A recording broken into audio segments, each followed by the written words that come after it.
drone collided with this super scooper plane, grounding it and hampering the firefight.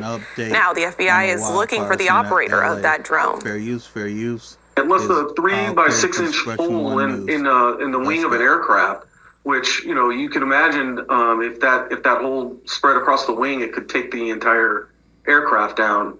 And now we're dealing with a plane crash in the middle of, you know, a historic wildfire for Southern California. So these drones are nothing to be played with. On top of that, they are violating federal law. There is a temporary flight restriction over all of these wildfires right now that's enforced by the FAA, and the FBI is tasked with enforcing that federal law. LA District Attorney Nathan Hochman said Friday anyone flying a drone in restricted airspace over the fires will, quote, be arrested, be prosecuted, and punished to the full extent of the law. Let's head now over to our meteorologist, Mary Yoon, for the latest weather conditions. Mary, it feels like the winds are calming down for just a bit. Yeah, it looks like we're heading into a brief lull for the next few hours, or at least as we head towards this afternoon and evening. But we really still can't put our guard down yet, because I'm still worried as we head towards tomorrow that offshore winds are going to strengthen, and we could be likely seeing additional fires or, unfortunately, more flare-ups with the current fires in and around Palisades and Eaton. But here's what it looks like in Altadena near the Eaton fire. It does look like, the good news is, the briefly gusty winds are going to be slowing down dramatically. In fact, as we head towards the overnight hours, they will be generally very light. In terms of our temperatures for the area, where we're generally going to be seeing a stretch of 60s. And it looks nice and sunny out there, but I still encourage you all, because there's still smoke despite the fact that the skies are blue later on today, that there's still ash in the air. And so we're still calling for moderate to poor air quality in and around the fires.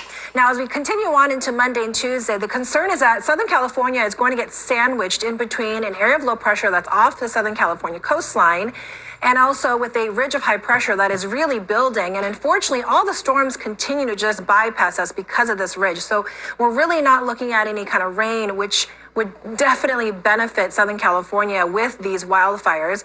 But we're going to continue to see those northeasterly winds really develop as we head towards Monday afternoon into likely Tuesday, maybe even lingering through Wednesday. So about 3 more days where we are still could be seeing some wildfire danger.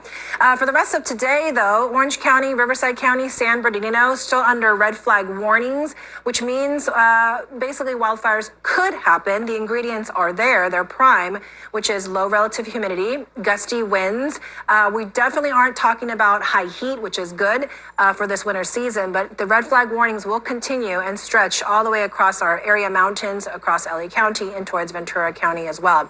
You'll notice in our wind gusts, the winds continually get a little more northeasterly. They're a little more variable early this evening as they start to die down. But then as we head towards Monday afternoon, notice the color contours, especially when you start to see the shades of purple.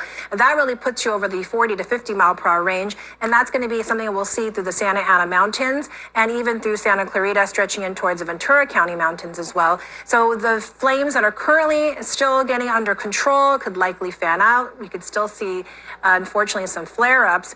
And then again, the risk will be additional fires that could break out as well. As we take a look at our forecast model, I do want to at least give you a long-range forecast or look ahead. And this area of low pressure that's off the California coastline, that is one reason why we're seeing these gusty winds on Monday. Yes, there is some indications we could see some isolated showers squeezed out through this. It's not going to be all that widespread, unfortunately, especially in and around our Palisades fire or the Eaton fire. But at least it's going to cool us down, and any rain that we see here in Southern California is going to be very beneficial. Taylor, let's send it back over to you. Mary, thank you. You can smell it outside. The Southland remains blanketed in smoke amid these ongoing fires. Let's go now to our Nikki Kay, who got a closer look at the air quality across the LA area. Hi, Nikki. It's beautiful out there. Yes, good morning, Taylor. It's a much calmer start to the morning here in Manhattan Beach. In fact, a woman just passing by on the pier said to me, it's much better today. And she's referring to the air quality, right? Because I spent the past couple of mornings out here and it's been thick, it's been hazy. Just one of the small impacts we're feeling from these fires. And actually, though, over my shoulder, you can still see the thick haze of the Palisades fire in the air. And it's just a reminder that as we move forward and we talk about the repercussions of these fires, not all damage is going to be so clearly seen. No evacuation orders in the South Bay, but the tolls of LA's recent wildfires are felt in El Porto. You can feel it, definitely. When you're paddling, you feel it in your lungs. Danny Cito came to the beach for his first surf after missing the past couple of mornings. It's the first day I came because they had evacuation and closing of a lot of the areas.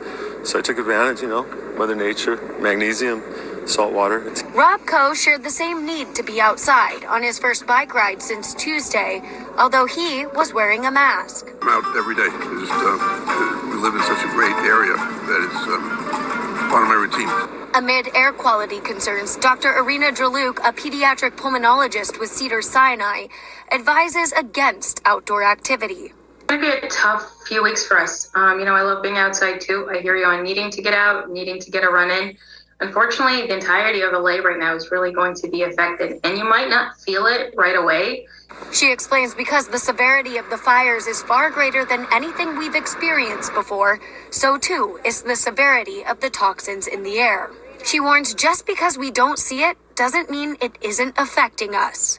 Even if the air seems crisp, you're not smelling smoke, it's going to be tough to kind of think about, what's going to happen tomorrow? And the reality is all of those small particles are going to deposit in the small airways of your lungs and start causing damage. And if being outside is a must, she says wear a mask.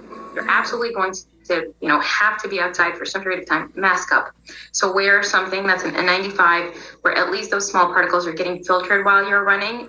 For Rob and Danny, on Friday morning, they felt that personally, the reward from being outdoors and moving their bodies was greater than the risk. How have you felt mentally the past couple of days? A little stressed, worrying about friends and relatives who've lost their house. Yeah, I had to be out there just to relieve your body and stress and mind and the soul, everything.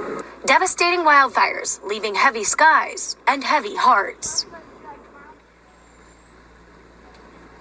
You know what, Taylor, I think it's important to recognize, too, that just because it's good one day, as we've talked about those winds picking back up that Mary was mentioning, it's not going to always be the same condition where you are. So really important to keep those air quality levels in mind. I know I'm someone who needs to release some of this tension by moving and grooving outside, but, that air quality could really do damage to your lungs if you're not vigilant about it.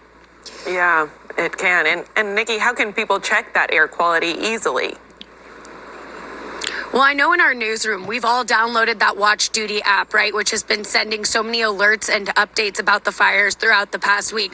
It's also really helpful when it comes to checking air quality. There's a weather tab, and you can set a filter to air quality, and basically it'll show you a gradient of green to red being the absolute worst, where I'm sure it is all over in that zone Palisades fire area. But this morning I checked, opened the app, and we're in the green zones here. Anything under 50 is shading more green. As soon as you get into the yellow areas, that's when the doctor was saying, put a mask on and be really mindful, limit your outdoor air exposure. Yeah, and even if you can't really see the thick smoke, we're still breathing in those particulate matters that are not good for our bodies. We see some surfers behind you. What have you noticed down in the South Bay in terms of activity level outside? Really interesting. 2 days ago when I was out here on Friday, it reminded me of the pandemic. There were maybe a handful of surfers in the water. It was a great swell and, moderate temperatures, but nobody was out. And the people who were out were wearing masks. So kind of a weird, callback to what we were experiencing when nobody was on the beach a couple of years ago. But now more people are out, less masks right now because, like I did mention, the air quality in the green zone here in the South Bay. So if you do need to get outside, find areas where the air quality is safe and, get your vitamin D in that way. Yeah. Nikki Kay, thank you so much for being out there today and for the last week. You've really been bringing us incredible coverage. We're continuing to follow the Eaton fire this morning as fire crews work to increase containment. More than 14,000 acres have burned, and it is now 27% contained. At least 11 people have died from this fire. Right now, officials say the fire has destroyed or damaged more than 7,000 structures. Joining me now is Shar Miller, W.M. Keck Professor of Environmental Analysis and History at Pomona College. Professor, thank you so much for being right back here with us this morning. Can you talk to us about what we're seeing today with these fires continuing to spread? Well, I think part of what we're looking at is both good news, bad news. The good news is, again, the evacuation orders have diminished. The wind speeds we're not as bad yet as anticipated, though obviously the weather report you just heard suggests that we are not out of those particular woods until probably sometime Wednesday. And they're getting more containment. I think some of what we're seeing is the slow, steady, and grinding work that firefighters do to not just gain control over a fire, but actually start to mop it up. And that goes on even as the fires are flaring up in different spots, and so you have multiple sets of works. It's almost archaeological to watch this thing take place, different levels, and the aerial is doing one thing and on the ground is doing another, but it's all part of the larger approach to both containing and snuffing out the rest of these fires. Yeah, an attack from many different angles for sure. Wind speeds continue to be a threat going into the start of this week. Yeah. What are you expecting in the coming days? Well, and I loved Nikki's report about the invisible material in the sky that we don't see. And so if you look up and you go, well, it's blue. Well, it's blue, but that blue is containing all sorts of toxins, as we have talked about, that have flared out as a result of all these homes and other structures that burned. So my concern with these winds up through Wednesday, perhaps, is a lot of that material that is already burned but has filtered down to the ground, will be tossed back up into the air. And as we walk around places like Pasadena, which didn't burn, and Altadena, the parts that didn't burn, or in and around Santa Monica, I had this thought yesterday, and I started we always take our shoes off when we come into our house, but it seems to me that that's one of the things, a quick thing, a small thing. If you're used to walking around your house in the shoes that you just walked outside in, I wouldn't do it. I'd leave them outside, in part because those soles pick up things and drop them elsewhere. So I think we need to be vigilant on so many levels, and particularly the personal. That's a good point, Shar. When I came home from covering the Palisades fire, my husband was like, take off everything. There was, Yep, we right. obviously wear those fire jackets, but just layers, right. Because even if you don't necessarily see the black soot, it is on there. It's there. And, it's not unlike what we did in the early days of the pandemic. You'd go to a grocery store and peel everything off and toss it into the washing machine. We now know that was a little over the top, but in this case, it isn't. I mean, this is actually stuff that, if you can't see it, nonetheless, it's there. That's a very good point. California is obviously under critical fire danger constantly, but this firestorm is historic. Dry land and strong Santa Ana winds fueling the spread, unlike anything we've ever seen before. These firefighters are dealing with really challenging conditions, some having very little sleep from the firefight. Can you just kind of speak to where we go from here? Well, let me correct you just a little bit. We've had firestorms like this before. In 2007 and 2008, there were multiple fires burning. In 2011, there were multiple fires burning. Last September, we had 3 fires out here in this part of the county, putting out way more smoke, burning much more acreage than has burned here. So this is actually part of a longer process of LA burning. And where we go from here is, if this is a long process, and I've only lived in the region since 2007, but even when I was an undergraduate here, we would go up into the foothills and do defensible space work. We didn't have that language, but that was what we were doing. And so from at least the 70s, this has been something that is baked into the region's DNA. We tend to forget it, but it's baked in. So we're going to have this again.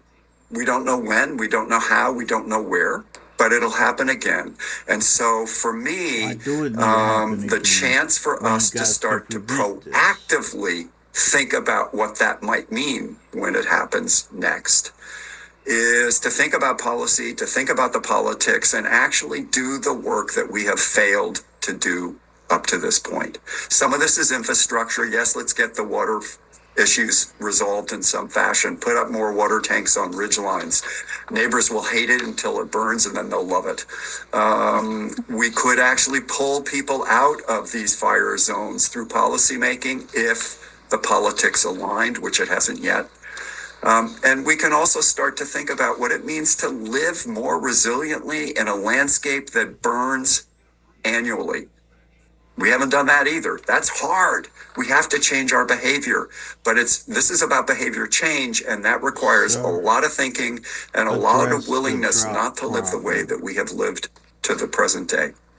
Yeah, well, all eyes are on us now, so hopefully this does mean change looking ahead. Char Miller, WM Keck Professor of Environmental Analysis, thank you so much for joining us today and all week long. We really appreciate you. Pleasure. Thank you. World Central Kitchen is on the ground in LA working to provide hot meals to those impacted by the wildfires. Our Jacqueline Hurtado spoke to Chief Jose Andres, who founded the nonprofit, about how he and his team are working to find some normalcy to survivors. Gotta make sure it's perfectly well dressed so we get all the flavors right. Scooping, shaking, and saucing tacos is where you'll find Daniel Shemtop today. I got 4 beans coming your way. Daniel has been manning his food truck in a Pasadena church parking lot, serving hot meals to evacuees displaced by the Eaton fire. I think it's important to feed the people who have been evacuated because they're in need, and they know that they're not alone when it's such a difficult time. It's his way of giving back. Oh, you got them in your hand? Okay. But Daniel's not just a helper. This is so cool. We got a line of people. He's also a wildfire victim. It was crazy. We evacuated in the first hour, and we got out of there, and I just, I saw my whole neighborhood. I rode my bike into my neighborhood 2 days ago, and my whole neighborhood was gone. The fire in the Pacific Palisades forced Daniel to flee his home, turning his life upside down. I think losing your home is one of the hardest things you can go through, and I just have been devastated for these people that, lost everything. But despite his loss, Daniel found a way to give back. Around 4 p.m., we got asked to do this yesterday. He joined forces with World Central Kitchen, a nonprofit led by renowned chef Jose Andres, which provides food aid in disaster zones. Nothing is more important than food for families. Food is what brings everybody together around a table in the good times, around Thanksgiving. But in emergency situations, also food is, in a way, what brings people together. The people that want to help and the people that need the help. And you give a reason for everybody to be part of the solution. Andres has been on the ground in the affected zones, overseeing efforts to feed families affected by the wildfires still burning across LA County. I had so many families that lost their home in Altamira, in Palisades. I have friends that lost homes. I have employees that lost homes. I met few people that even lost loved ones, and that's heartbreaking, right? Daniel says joining the mission has been part of his healing. I think in moments of crisis, you have to give back. I think that's how you start to feel better.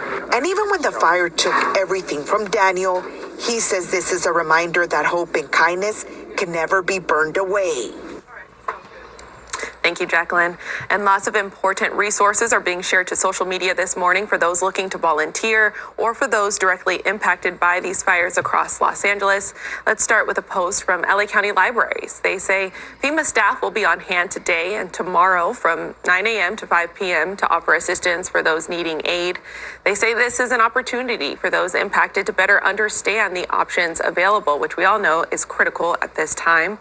The American Red Cross posted this on Instagram saying they no longer can accept donations of clothing or household items. In order to continue to provide shelter, they say meals, reunification services all require financial donations. So if you'd like to donate, you can text CA Wildfires, one word, to 90999.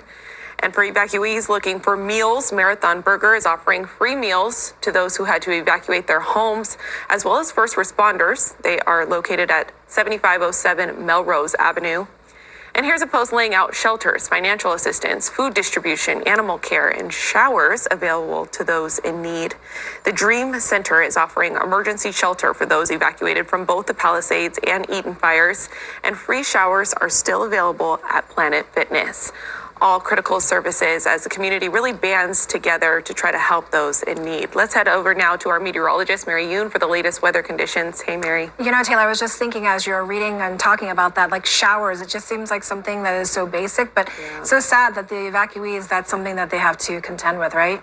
All right, so we're not out of the woods yet in terms of fire danger, unfortunately. At least the next, I would say 8 to 10 hours, the winds are forecast to taper off a little bit. So that is good news for firefighting efforts that get more containment as we continue to still track these two of the biggest fires across Southern California today. In terms of the winds for the Pacific Palisades, we are still looking at some breezes, though, in and around that area. But as we head towards the evening, those winds will start to taper off again. But we are still looking at northeasterly winds to pick up. And so I still think through Wednesday, there is going to be concern for strong offshore winds to affect Southern California.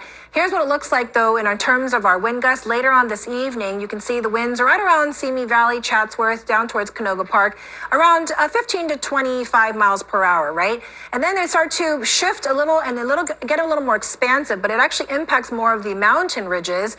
But notice as we head towards even more park, all the way up towards Santa Paula, the winds start to intensify, and this is going to put you at Monday at 1 o'clock. So you'll notice not only do the winds start to push a little more eastwardly, they start to expand, and that creates more concern once again for fanning the flames, and again, additional fires that could break out in an already fire-ravaged area. So it does look like by Tuesday evening, we still could be tracking some pretty strong winds. So over the last few days, you know, the skies have been very, very smoky, very orange. So this is what it looked like. Now today, it's actually going to look very beautiful, but I really want to urge you with caution because despite the fact that the skies look all blue, we're still seeing some ash and some really fine particulate matter. And so it's going to still create some poor air quality in and around the Palisades fire. And we are still looking at red flag warnings remaining in effect through this evening. Taylor, let's send it back over to you. Mary, thank you so much. And as we continue to stay updated, you can get all of the latest wildfire information through the Spectrum News app. Essential alerts, interactive real-time radar, and live weather forecasts are all there when you need them most. You'll also find all the details on local businesses offering help to residents impacted by the wildfires. It is available on the App Store on all of your devices. Stay with us. We'll be right back.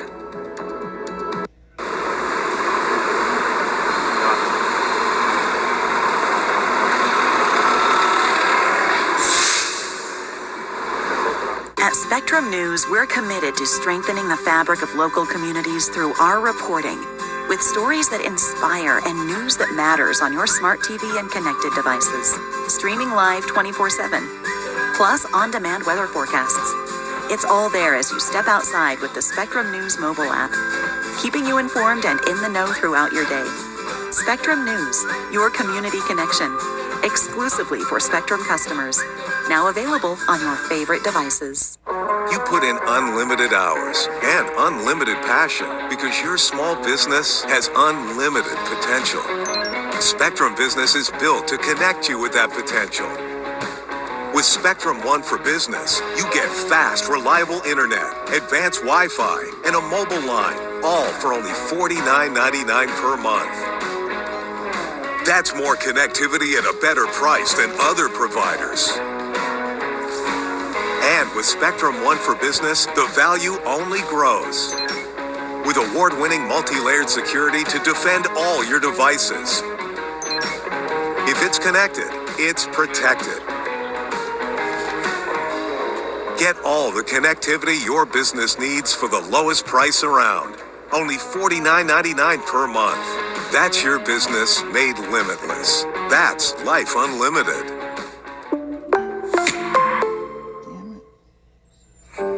Weather can be beautiful, inconvenient, and at times powerful. And it affects everything we do. At Spectrum News One, our weather experts update you with the information and the context you need so you can better plan your day. And we do it every 10 minutes. Look to us to look out for you. Weather on the Ones on Spectrum News One, exclusively on Spectrum. And get your weather anytime on the Spectrum News app.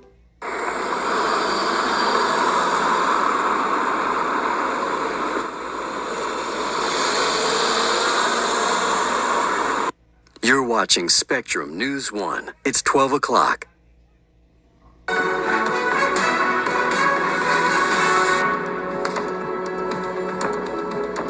Welcome back to Spectrum News 1. I'm Taylor Torgano. We're giving you the very latest updates on the wildfires burning across Los Angeles County. The Eaton fire has burned more than 14,000 acres and is now just 27% contained, according to the latest update. Increased slightly to more than 23,000 acres and is at 11% containment. The flames are believed to have killed at least 16 people. Numbers right now show another 16 people are currently missing, but authorities say that number is likely to rise as the fires rage on.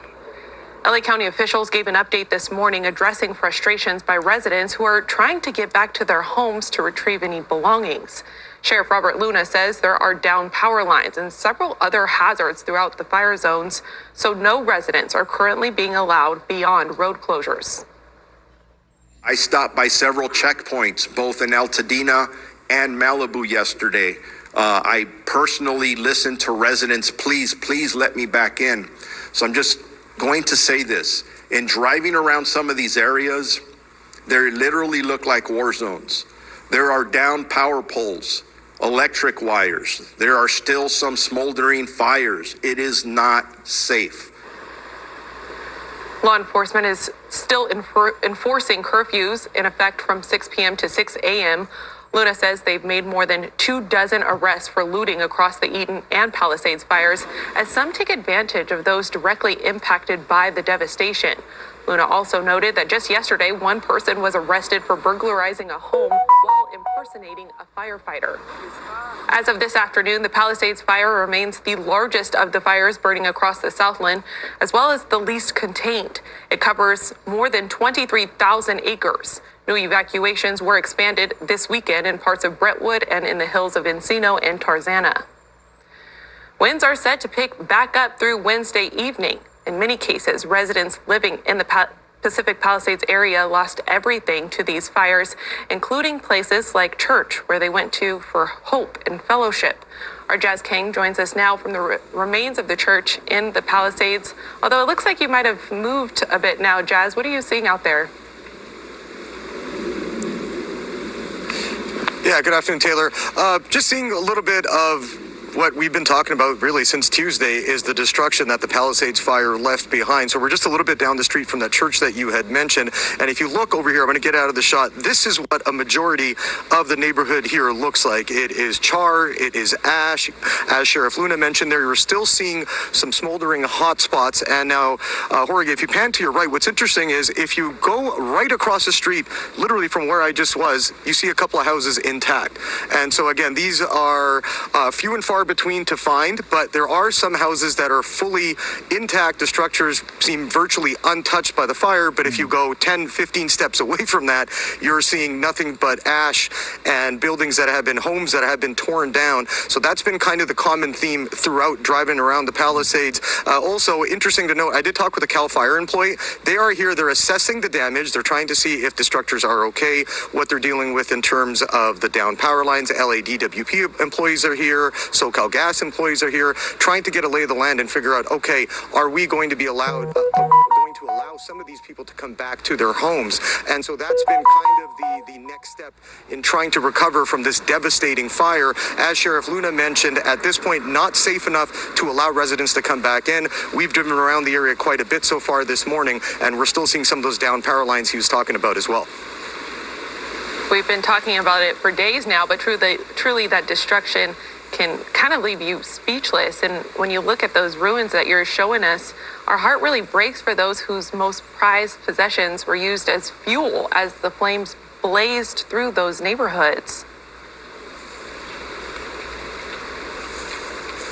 Yeah, Taylor, it's been tough to see. And as you mentioned, I spent some time with some members of the church at the Community United Methodist Church here in Pacific Palisades. They were shedding tears, crying at just what they were seeing for the first time. They had to get a police escort just to come up here because authorities not allowing many people to come up. So it has been devastating to see. And as you mentioned off the top there, Taylor, the wind here, we've been here since about 6:30 this morning. It was really heavy earlier on in the day. We were getting these really big gusts coming through. It slowed down for about an hour, and now you can tell it's picking back up. You can see my hair is probably blowing all over the place. You're seeing the trees moving here. So firefighters and crews are going to have their hands full, it looks like, maybe for the next couple of days until these winds start to die down just a little.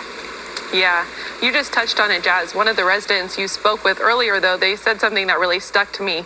I remember him pointing to the roses. He said something to the effect of, "They're blooming, we will too." And it was amazing to see that resilience in the wake of such destruction. So I'm wondering, what are residents there doing to help deal with the shock of all of this?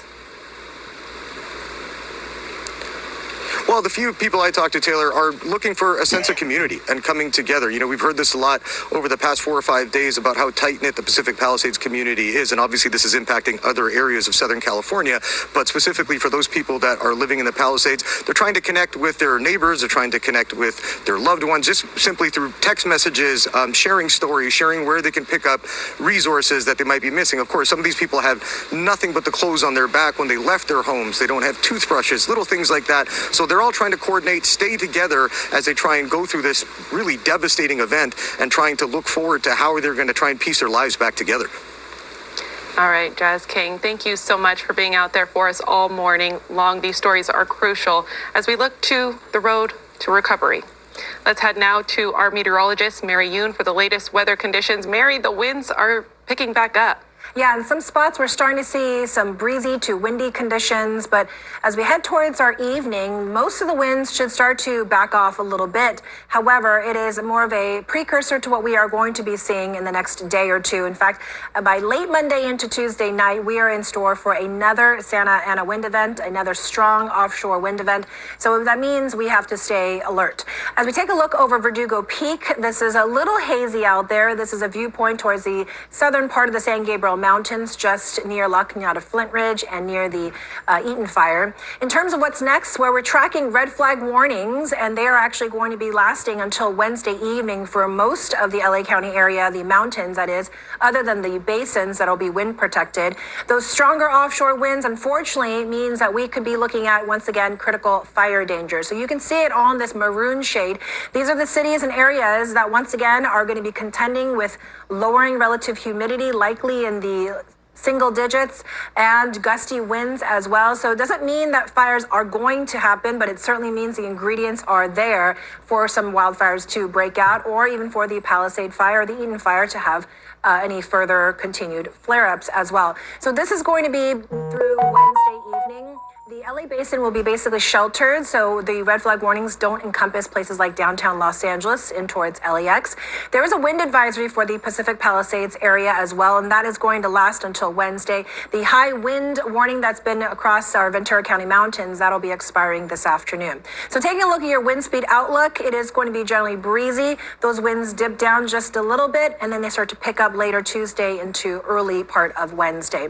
Now, I mentioned the relative humidity. This is usually a percentage. It is a ratio of how dry the air is. So the lower the number, the drier the air mass. So you can see as we head towards this afternoon, certain areas across places like Burbank, Van Nuys, you're starting to see those numbers come up a little bit. But as we head towards late into the evening, into the overnight hours, you'll notice areas across the Inland Empire start to see those numbers dipping down into the lower teens, if not single digits. And even as we head towards Tuesday evening, you'll start to see more of the lower teens, especially across parts of the Santa Clarita Valley and San Fernando Valley as well. So that also translates to fire danger. So you'll see in our color contours, there is least concern for fire danger, especially as we head towards Tuesday afternoon.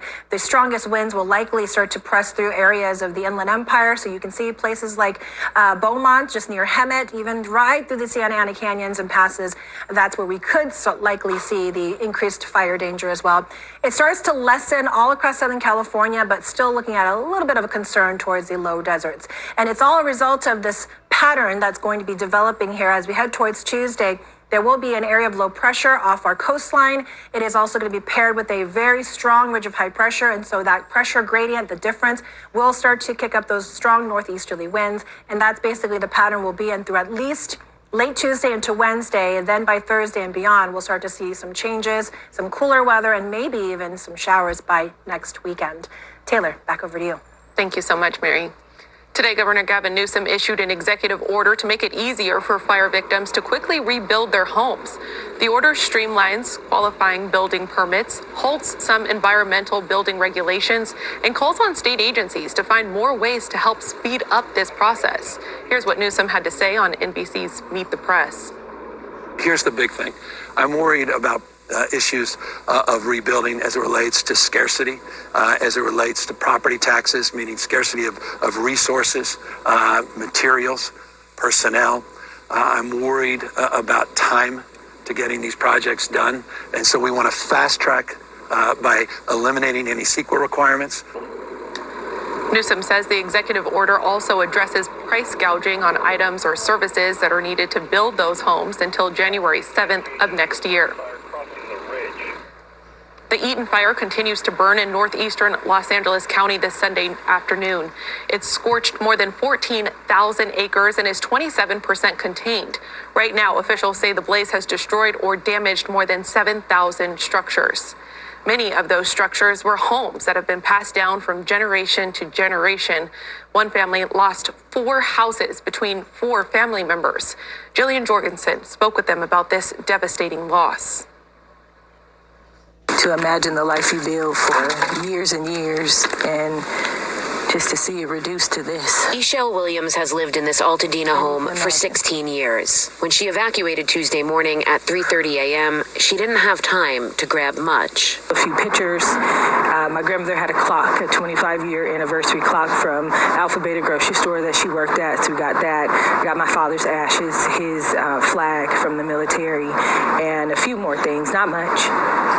I think when you think you're coming back, you only take a little bit. But there will be no coming back to the same home for Williams, nor for her mother, nor for 2 of her sisters. All of their homes burned in the Eaton fire. They're now staying in a hotel in Sherman Oaks, thanks to the generosity of a law firm. But they don't know where they'll be in just a few days. It's a blessing to live so close to your family.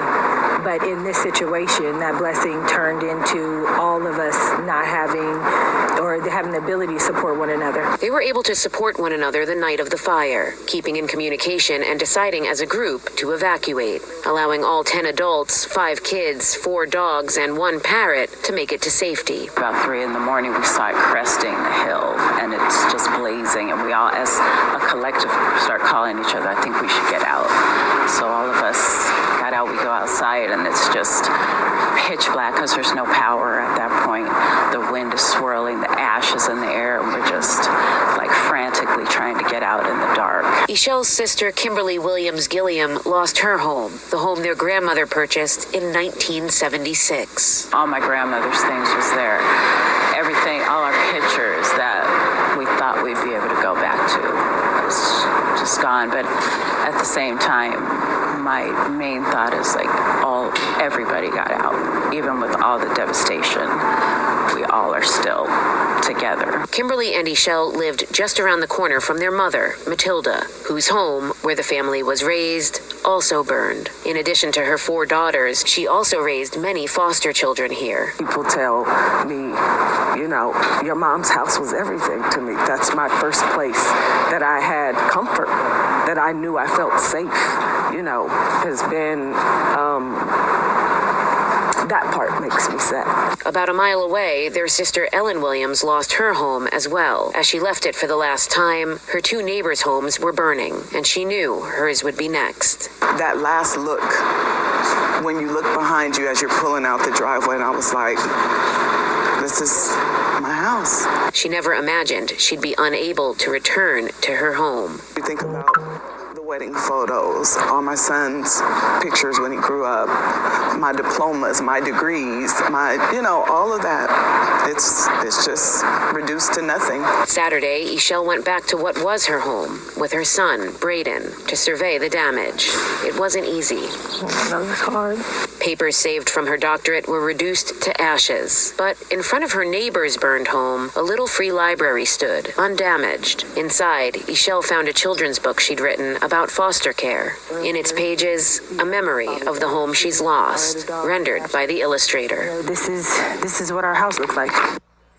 A heartbreaking loss, but it is good to see them leaning on each other for support.